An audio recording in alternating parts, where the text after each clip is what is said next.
할렐루야. 오늘도 하나님의 그 놀라운 은혜와 그 풍성한 역사가 우리 가운데 충만한 줄 믿습니다. 드디어 신약 통독이 이제 이번 주로 끝을 맺게 됩니다. 여러분 정말 수고 많았습니다. 여러분 하나님께서 그러나 그 울려 퍼진 공간, 여러분 말씀을 읽으면서 소리가 울려 퍼진 그 공간마다 역사하시고 함께하시고 은혜 베푸셨을 줄 믿습니다. 디모데전서 4장 8절에 육체 연습은 약간의 유익이 있으나 경건은 범사에 유익하니 금생과 내생에 약속이 있느니라 라고 말씀하셨어요. 우리가 한 것은 경건의 훈련이었어요. 내 삶의 아주 작은 시간을 떼내서 주의 말씀을 고백하고 내 귀로 듣는 그런 시간이었어요. 여러분 이러한 작은 순종들이 하나님을 기쁘시게 하고 하나님으로 역사하게 합니다. 정말이에요 여러분. 하나 둘씩 내가 말씀 앞에 순종하고 또 말씀 앞으로 나아가는 그 모습을 통해 하나님은 우리를 다듬어 가시고 은혜 주시고 역사하십니다. 특별히 이번 주로 신약 통독이 다 끝나고요. 우리 다음 주일은 뭐가 있죠? 부흥의 말씀 집회가 잡혀 있습니다. 참 감사해요. 제가 생각하면서도 참 감사하다. 하나님께서 우리 교회 모든 성도들에게 말씀과 은혜로 막 꾹꾹 눌러주시는구나. 이런 생각이 들었어요. 신약 통독을 다 하신 분이든 아니면 그렇지 못한 분이든 여러분 이제 중요한 것이 무엇이냐 하면요. 이 하나님의 은혜의 흐름을 타는 거예요. 은혜의 흐름을. 이것이 참 중요합니다. 교회는요 그리스도의 몸이라 그랬죠. 몸이에요. 무슨 말이냐면요. 자꾸 내 개인적인 생각에 빠져들지 마십시오. 나는 성경도 안 읽었으니까 뭐 이런 생각하지 마시고요. 이제 한 몸으로서 우리가 은혜 가운데 더 풍성하게 하나님이 채워주시는구나. 이걸 받아들여야 돼요. 주님 감사합니다. 이러고 나아가야 돼요. 그러면요 하나님이 같이 은혜를 주십니다. 우리가 다 지체잖아요. 손과 발 다 연결돼 있잖아요. 그래서 우리 교회에 베푸시는 그 은혜들을 함께 누리고 감사함으로 더 큰 은혜로 나아갈 수가 있는 것입니다. 자, 이번 주 우리가 읽어야 될 성경은요. 히브리서와 야고보서와 베드로 전후서와 유다서입니다. 하루 3장씩 읽으면 다 되고요. 마지막 토요일만 우리가 5장을 읽으면 토요일날 다 끝나게 됩니다.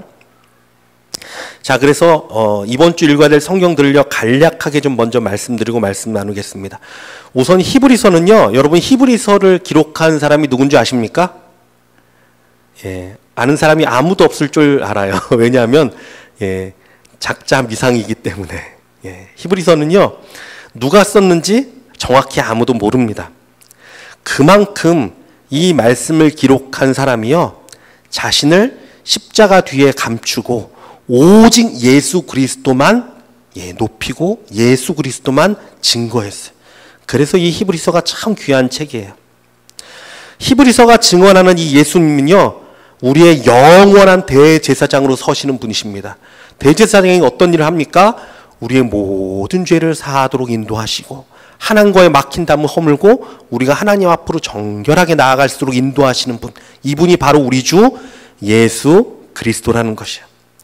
천사도 모세도 아론도 그 누구도 대신할 수 없어요. 이분은 가장 존귀하고 온전한 분이십니다. 특별히 히브리서 5장 7절에서 10절은 다음과 같이 기록합니다. 우리 한번 찾아볼까요? 성경을 좀 앞으로 조금 넘어가서 히브리서 5장 우리 357페이지에 있습니다. 신약성경 357페이지 히브리서 5장 7절에서 10절까지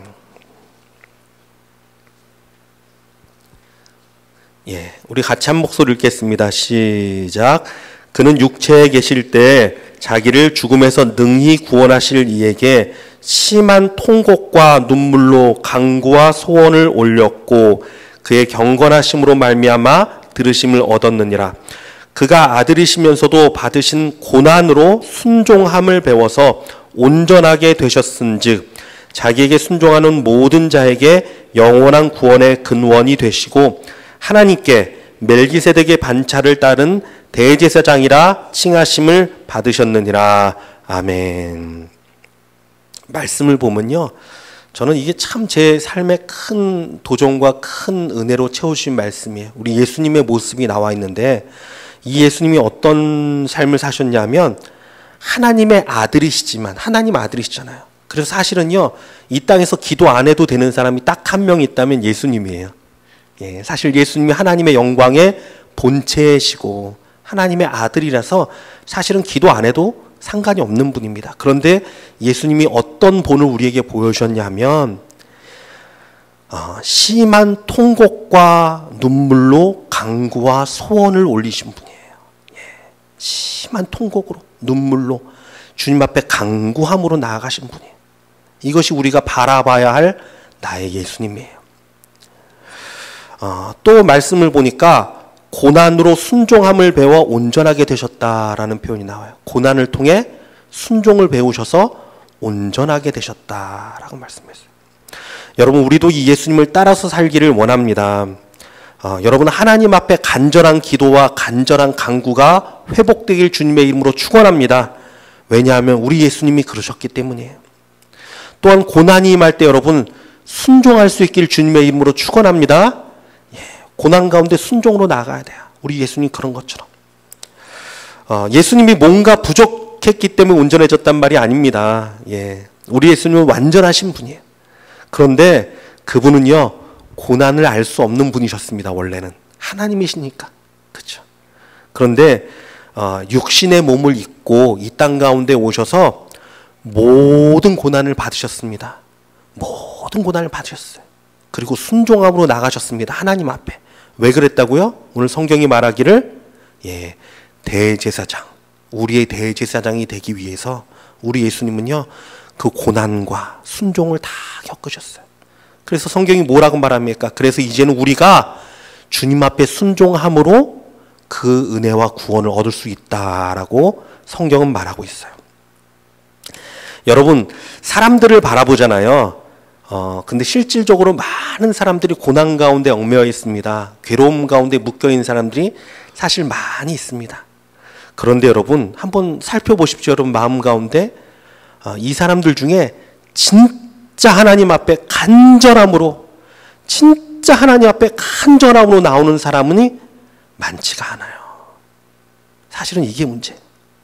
내가 정말 어려움과 고난이 있으면 어떻게 되죠? 우리 주님처럼 간절함으로 주님께 나와야 돼요. 간절함으로 간구해야 돼요. 이게 예수님이 보이신 본이에요. 자, 그리고 고난 가운데 주 앞에 나와 간절함으로 간구해야 되는 게 첫 번째고, 그 다음이 무엇이라고요? 고난 가운데 예수님이 뭘 배우셨다고요? 순종함으로 나아가셨어요. 고난을 통해 순종을 배우셨다라고 말하고 있어요. 여러분, 고난 가운데 반드시 순종으로 나아가는 자들 되기를 원합니다. 예, 그래야지 역사가 일어나요. 진짜 여러분. 내가 고난이 임할 때 하나님이 내게 어떻게 하길 원하시지? 하나님의 뜻이 무엇이지? 그걸 발견하고요, 무릎을 꿇어야 돼. 내가 순종해야 돼요. 그럼요, 반드시 하나님께서 역사하십니다. 그래서 오늘 본문에 예수님은 말씀하십니다. 하나님께서 온전하게 되셨은즉 자기에게 순종하는 모든 자에게 영원한 구원의 근원이 되시고, 자기에게 순종하는 모든 자를 하나님께서, 예수님께서 구원해 주십니다. 능력으로 역사하십니다. 이것이 얼마나 놀라운 열쇠가 되는 말입니까? 고난 가운데 우리도 순종함으로 대제사장 앞에 나아가는 자들 되길 주님의 이름으로 축원합니다. 다음으로 야고보서와 유다서를 살펴보면요, 여러분, 이 야고보서와 유다, 이 야고보와 유다라는 저자의 특징이 있습니다. 여러분 뭔지 아십니까? 아주 분명한 특징이 있는 사람이에요. 야고보와 유다는요. 누구냐 하면 이들은요, 예수 그리스도의 동생들이에요. 육신의 동생들이에요. 예수님의 형제예요. 이들은 예수님의 형제들이지만 육신의 형을 바라볼 때 하나님 아들의 형상을 볼 수 있게 되었어요. 원래 이들은요, 요한복음 7장을 보면 그런 말씀이 나옵니다. 그 형제들까지 믿지 아니하였다라는 말이 있어요. 그러니까 예수님이 부활하시기 전에는 이 형제들이요, 예수님을 믿지 못했습니다. 내가 자라고 크면서 함께 먹고 함께 자라고 함께 자던 사람인데 어떻게 하나님 아들이 될 수 있나라고 생각했던 것 같아요. 믿지 못했습니다. 그런데 여러분, 놀라운 것은 예수님이 부활하시고 성령이 그들 가운데 임하자 그들의 눈이 열렸습니다. 그래서 이 예수님을요, 하나님의 아들로 받아들이고 보기 시작합니다. 할렐루야. 여러분 가정 가운데, 우리 친척 가운데, 이웃 가운데 하나님을 모르는 자들의 눈이 바뀌길 주님의 이름으로 축원합니다. 성령이 임하면요, 바뀌어요. 정말 그들의 눈이 열리잖아요. 그러면 예수 그리스도를 사람으로 보지 않습니다. 정말 하나님으로 보게 돼요. 그 발 앞에 무릎을 꿇게 됩니다. 그 역사가 일어나길 주님의 이름으로 축원합니다. 이 야고보와 유다가 예수 그리스도를 하나님의 아들로 보고 나니까 그들의 삶이 완전히 바뀌었습니다. 그래서 초대교회에서 이 야고보와 또한 이 유다가 한 그 귀한 일들이 얼마나 많은지 모릅니다. 얼마나 귀한 헌신으로 나간지 몰라요. 특별히 이들은요, 예수님을 나의 형이 아닌 하나님으로 바라보기 시작하면서 진짜 겸손해졌어요. 겸손해집니다. 그래서 이 성경을 쓸 때도요, 예수의 형제된 나 야고보는, 나 유다는 이런 표현 쓰지 않습니다. 심지어는 그리스도의 은혜로 사도가 된 나 야고보는 그리스도의 제자가 되었다 이런 말도 사용하지 않아. 야고보서 1장 1절은 이렇게 시작합니다. 하나님과 주 예수 그리스도의 종 야고보는, 종이라고 표현해요. 완전히 그 발 앞에 무릎을 꿇었어요. 여러분 생각해 보세요. 자신이 예수님의 형제임을 밝히고 글을 쓰면 얼마나 그 길에 더 권위가 있겠습니까? 얼마나 더 영향력 있겠습니까? 그렇지 않아요? 내가 얼마나 예수님과 가까운지를 나타내고 사역하면 얼마나 많은 사람이 따르겠습니까? 사실 이 땅에서도요, 많은 사람들이 이렇게 사역하려는 사람들이 많아요. 자신이 얼마나 하나님과 가까운지를 막 드러내려고 하고요. 하나님의 허락하신 능력을 막 자랑하려고 하고요. 하나님 앞에서 얼마나 자기가 특별한지를 계속 이야기하려고 합니다. 왜? 그래야 사람들이 자꾸 따르고요. 그래야 자꾸 사람들이 모이니까. 여러분 아니에요. 이것에 속지 마십시오. 우리가 오직 바라보고 소망하고 의지할 분은 누구라고요? 예수 그리스도 한 분이에요. 정말 예수 그리스도 한 분이에요. 그냥 우리는 무익한 종이에요. 무익한 종. 오직 주님만이 거룩하신 분이고, 오직 주님만이 날 인도하시는 분이고, 오직 주님만이 능력 있는 분이에요. 정말 그분만 높여야 돼요. 그러니까 예수님의 동생이었던 야고보도요, 자신이 육신적으로 예수의 형제 되었던 것을 어떻게 합니까? 십자가 뒤에 다 내놓습니다. 그리고 오직 그분은 나의 주인이시고 나는 그분의 종일 뿐입니다 라고 고백합니다. 이것은요, 유다도 마찬가지입니다. 유다서 1장 1절은 이렇게 시작합니다. 예수 그리스도의 종이요 야고보의 형제인 유다는 부르심을 받은 자, 곧 하나님 아버지 안에서 사랑을 입고 예수 그리스도를 위하여 지키심을 받은 자들에게 편지하노라.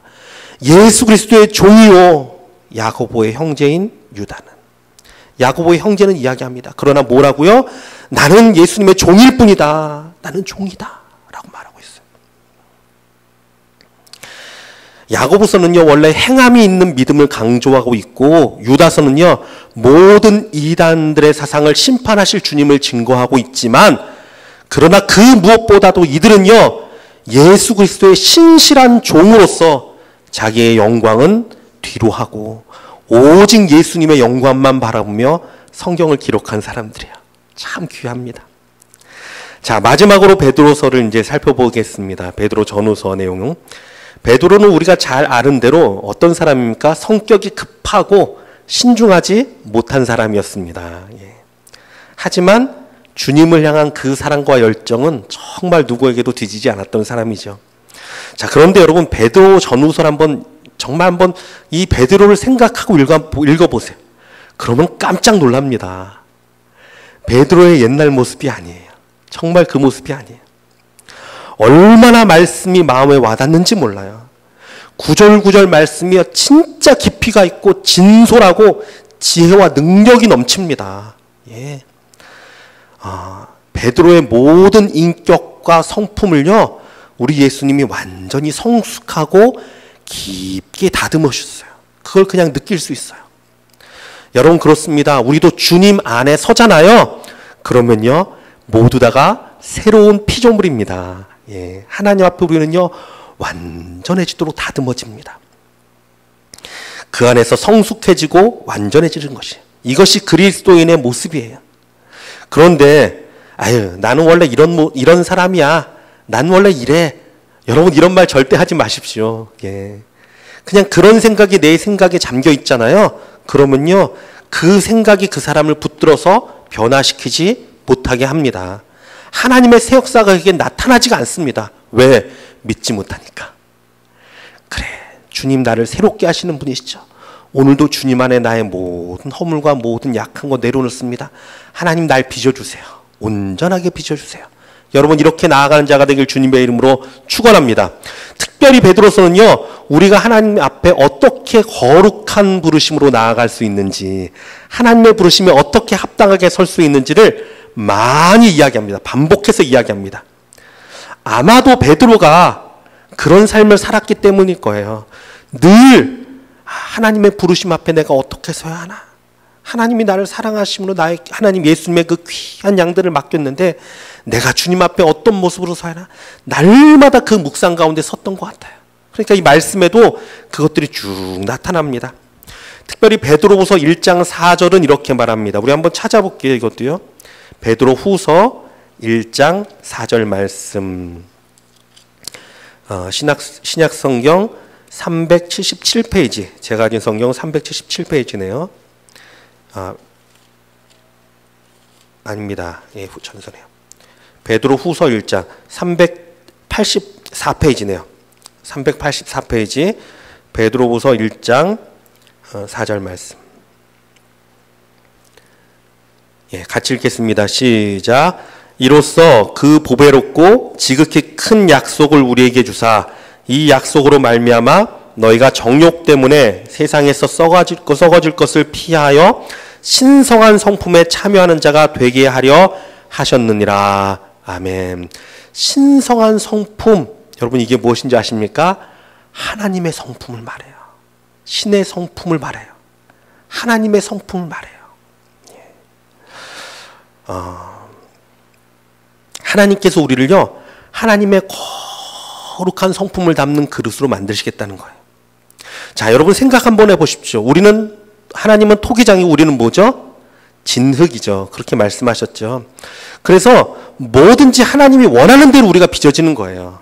우리를 쓸모없는 잡동사니로 만들겠다 하나님이 생각하시면 우리는 뭐가 돼요? 잡동사니가 되는 거예요. 그렇죠? 이건 정말이에요. 창조자 마음이죠. 우리를 가장 귀한 존귀한 그릇으로 만들겠다 하면 우리는 뭐가 되죠? 존귀한 그릇으로 창조되는 것입니다. 맞아요. 하나님께 달려있어요. 하나님이 토기장이입니다. 그런데 여러분, 이거 아셔야 돼요. 저와 여러분을 만들고자 하시는 하나님의 그 아름다운 창조물이 무엇인 줄 아십니까? 저와 여러분을 무엇으로 만들려는 줄 아십니까?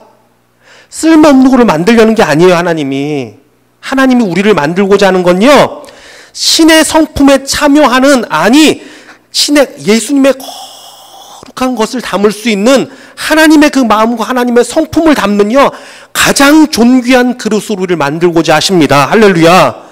여러분 이걸 믿는 자들 되기 원합니다. 이건 믿어야 돼요. 진짜요. 하나님이 우리를 가장 존귀하고 거룩하게 만들겠다는 거예요. 하나님이 마음대로 만들 수 있지만, 하나님이 마음대로 정말 그냥 흔히 말하는 정말 강아지 밥그릇으로 만들어도 할 수 없잖아요. 우리는. 그렇죠? 그렇지만 하나님이 그렇게 만드시는 게 아니라 이 세상 어느 것보다도 가장 존귀하고 아름다운 그 무엇도 담을 수 없는 하나님의 성품을 담는 그릇으로 우리를 만들겠다라는 거예요. 아니, 그렇게 빚으십니다. 이게 너무나 귀한 음성이에요, 여러분. 그래서 우리를 통해 하나님의 영광이 나타나고, 우리를 통해 하나님의 축복이 부어지고, 우리를 통해 하나님의 거룩한 은혜들이 부어지는 그러한 그릇. 얼마나 존귀합니까? 예. 이것이 바로 여러분, 하나님께서 우리를 부르신 목적이에요. 이유예요. 예. 이것이 어디에 부어져야 되죠? 하나님의 거룩한 성품과 은혜와 축복이 어디에 부어져야 되죠? 제일 먼저는 우리 가정, 우리 자녀 가운데 부어줘야 돼요. 또 어디에 부어져야 됩니까? 우리 교회 성도들 가운데 부어줘야 돼요. 더 나아가서 이웃과 열방 가운데 부어져야 돼요. 이게 하나님의 뜻이에요. 자, 그래서 오늘 본문인 베드로전서 3장에도 보면요, 베드로가 쭉 권면을 합니다. 구체적으로 권면을 해요. 먼저 우리 여성분들만 베드로전서 3장 3절에서 5절 한번 읽어볼까요? 신약성경 380페이지 베드로전서 3장 3절에서 5절입니다. 여성분들만 같이 읽도록 하겠습니다. 시작.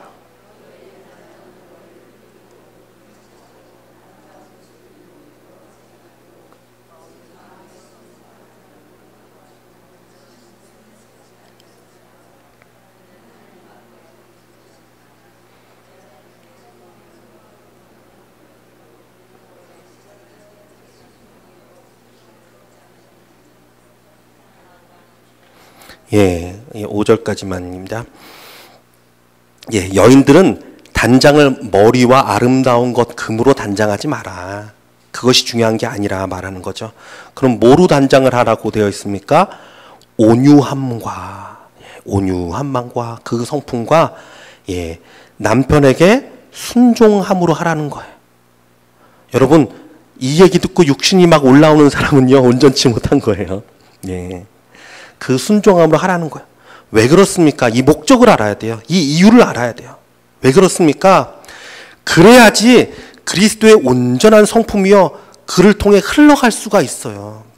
하나님의 온유하심과 하나님의 축복이 그 사람을 통해 흘러갈 수가 있어요. 그러니까 하나님의 그 축복과 하나님의 거룩한 것이 온전하게 흘러갈 수 있도록 온유함으로 단장하고 순종함으로 단장하라는 거예요. 여러분, 이러한 자들 되길 주님의 이름으로 축원합니다. 예.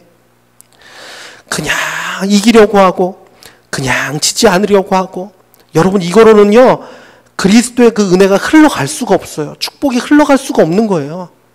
그 그리스도의 아름다움이 흘러갈 수가 없는 거예요. 정말 이것들이 온전히 흘러가도록 해야 돼요. 자, 남성분들 한번 읽어보겠습니다. 남성분들은요, 베드로전서 3장 7절 말씀 같이 읽도록 하겠습니다. 3장 7절 시작. 남편들아, 이와 같이 지식을 따라 너희 아내와 동거하고 그를 더 연약한 그릇이요 또 생명의 은혜를 함께 이어받을 자로 알아 귀히 여기라. 이는 너희 기도가 막히지 아니하게 하려 함이라. 아멘. 예, 말씀하십니다. 지식을 따라 아내와 동거하고 동행하고 또 어떻게 하라고요? 더 연약한 그릇이요 또 생명의 은혜를 함께 이어받을 자로 알아서 귀히 여기라. 여러분, 남편된 분들은 아내를 귀히 여기길 주님의 이름으로 축원합니다. 정말 사랑하고 귀히 여겨야 돼요. 예수 그리스도가 교회를 사랑하듯이 내가 사랑해야 돼요. 왜? 그렇게 하심으로 하나님이 우리의 간구를 들어주신답니다. 그래서 오늘 말씀하죠. 이는 너희 기도가 막히지 아니하게 하려 함이라. 왜? 온전한 마음으로 사랑하고 그리스도의 마음으로 이것들을 흘려보낼 때 하나님의 응답이 있습니다. 하나님의 축복이 있습니다. 하나님의 기름 부음이 있습니다. 이것이 하나님의 그 흘러가는 통로의 원리예요, 여러분. 예. 우리가요, 내가 뭔가를 가지고 있는 것을 베푸는 게 아닙니다. 내가 뭔가 능력 있고 내가 뭔가 있는 거로도요, 가정을 이끌고 이게 아니에요. 그냥요, 주님으로부터 부어지는 것을 그대로 부어서 내보내야 돼요. 흘려보내야 돼요. 그래야지 하나님의 선한 것이 나를 흘러갑니다. 그래서 가정이 바뀌는 거예요, 여러분. 이웃이 바뀌는 거예요. 우리 교회가 바뀌는 거예요. 진짜 문제는 누군지 아십니까? 나예요. 진짜 문제는 나예요. 내가 바뀌면, 내가 정말 하나님의 온전한 축복의 통로, 온전한 그릇이 되면 나를 통해 하나님께서 역사하십니다. 이것이 하나님의 원리예요, 여러분. 이것을 아는 자들 되길 주님의 이름으로 축원합니다. 하나님이 우리를 얼마나 존귀한 자로 세운지 몰라요. 얼마나 축복이 넘치는 자로 세운지 몰라요. 우리를 통해서 얼마나 많은 것들을 부어주려는지 모릅니다. 그런데 우리가 그 가운데 서서 쓴물을 내려보내면, 온전치 못한 것을 내려보내면 하나님이 어떻게 우리를 통해서 그 은혜를 부어주시겠습니까? 그걸 생각하고 우리가 정말 그리스도의 성품, 그리스도의 아름다운 것들로 채워나가야 돼요. 자, 이웃도 마찬가지입니다. 우리 9절 말씀 보니까 이렇게 되어 있습니다. 악을 악으로, 욕을 욕으로 갚지 말고 도리어 복을 빌라. 이를 위하여 너희가 부르심을 받았으니. 예, 하나님의 마음이죠. 우리를 부르시는 뭐라고요? 이를 위해서 복을 너희로 원래서 흘러나가게끔 하기 위해서 너를 불렀다. 그러니까 너 어떻게 하라고요? 악을 악으로 갚지 말고 욕을 욕으로 갚지 말아라. 왜? 그걸 그대로 갚으면 하나님의 축복이 흘러나가는 게 막히는 거예요, 여러분. 우리가 알아야 돼요. 아유, 어떻게 원수를 사랑하라 그러지? 어떻게 저 사람이 날 이렇게 했는데 내가 저 사람을 욕하지 않을 수 있어? 이건 몰라서 하는 소리예요. 내가 복된 자가 되기 위해서 하는 거예요, 사실은요. 내가 정말 하나님의 거룩한 자, 하나님의 축복받은 자, 하나님의 축복을 누리는 자가 되기 위해서, 정말 그렇게 사용되기 위해서 그들이 뭐라고 했던 우리는 어떻게 하라고요? 축복하라는 거예요. 그러기 위해서 너희가 부르심을 받았다는 것입니다. 이는 복을 이어받게 하려 하심이라. 참 귀한 말씀이죠. 복을 너희가 계속 이어서 받게, 끊임없이 하나님의 복으로 너희에게 채우게 하기 위해서 그렇게 해라 라고 말씀하십니다. 자, 10절 말씀입니다. 그러므로 생명을 사랑하고 좋은 날 보기를 원하는 자는, 여러분 삶 가운데 좋은 날이 있기를 원합니다.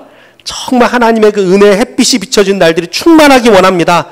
그 생명이 여러분 삶 가운데 충만하기 원합니다. 이러한 자들은 어떻게 하라고요? 그 입술로 거짓을 말하지 말고 악에서 떠나 선을 행하고 화평을 구하여 그것을 따르라 라고 말씀하고 있습니다. 또 여러분, 좋은 날 보길 원하십니까? 그러면요, 혀를 금해야 돼요. 내 입으로 잘못하는 것, 정말 상처 주는 것, 내 입으로 잘못하는 게 얼마나 많은지 몰라요, 사실. 그렇지 않습니까? 혀를 금해야 돼요. 악한 말을 멈춰야 돼요. 화평을 구해야 돼요. 마태복음 7장 12절에서도 예수님 이렇게 말씀하셨습니다. 그러므로 무엇이든지 남에게 대접을 받고자 하는 대로 너희도 남을 대접하라. 이것이 율법이요 선지자니라. 내가 남에게 대하는 그대로 하나님은 내게 갚으십니다. 여러분 기억하십시오. 이게 사실은 무서운 말이에요. 내가 남을 멸시하고 말하죠. 그대로 돌아와요. 그대로 돌아와요. 내가 정말 생각 없이 하잖아요. 그대로 돌아와요. 얼마나 중요한지 몰라요. 하나님은요, 그대로 내게 갚으신 분이에요. 여러분, 다른 생각하지 마십시오. 예, 다른 사람 생각하지 마세요. 문제가 누구라고요? 나예요, 나. 언제나 하나님의 말씀 가운데서는요, 내가 들어야 돼. 내가 서야 돼요. 다른 사람이 문제가 아니에요. 나로 축복이 흘러가야 되고요. 나로 은혜가 흘러가야 돼요. 나를 바라보세요, 나를. 내가 정말 어떤 삶을 살았나. 정말 그리스도 가운데 축복의 삶, 격려의 삶, 세워주는 삶, 은혜를 베푸는 삶, 정말 하나님의 말씀과 거룩한 거로 채우는 삶을 살았나, 그렇지 않았나. 나를 돌아보십시오. 그리고 정말 여러분 합당하게 쓰기를 원합니다. 주님의 축복에 합당한 자, 하나님의 그 말씀에 합당한 자, 그 성품에 합당한 자. 여러분 이렇게 되면 하나님은 정말 마음껏 부어주실 거예요. 정말 이 축복의 통로의 원리가 그렇지 않습니까? 이게 축복의 통로라고, 파이프라고 생각해 보세요. 누가 제일 먼저 은혜를 받습니까? 누가 축복을 누립니까? 내가 먼저 누리는 거예요. 내가 받습니다. 그러함으로 흘러보내는 것입니다. 정말 여러분 이 축복이 끊임없기를 주님의 이름으로 축원합니다. 쓴물이 아니라 축복의 물이 날마다 흘러가기 원합니다. 베드로처럼 예수님의 그 성품을 마음에 담아서 온전한 성숙한 그리스도의 모습으로 설 수 있는 저와 여러분 되길 주님의 이름으로 축원합니다.